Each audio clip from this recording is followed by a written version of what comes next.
મારો હોદ્દો મહેસાણા મહિલા મોરચામાં મંત્રી તરીકે છું અને મેં રાજીનામું બસ એટલા માટે જ આપ્યું કારણ કે મારી ટિકિટ કપાઈ છે। હું અત્યારે વોર્ડ નંબર 6 માં કાર્યકર્તાની તરીકે છેલ્લા 5 વર્ષથી કામ કરી રહી છું।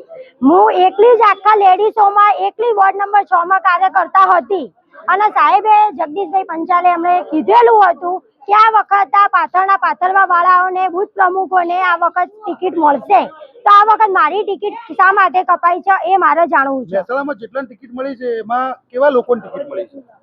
કોઈને ઓળખતા પણ નથી, જે સક્રિય સદસ્ય પણ નથી એવા લોકોને ટિકિટ આપવામાં આવી છે। પહેલા સાહેબોએ બધા એમ કીધું હતું કે જે સક્રિય સદસ્ય હશે અમે એમને પહેલા ચાન્સ આપીશું, તો મને એક પણ એવી લિસ્ટમાં બતાવો કે એમનો કોઈ પણ બહેનોનું કે જેન્ટ્સોનું કોઈનું નામ છે જે સક્રિય સદસ્ય છે।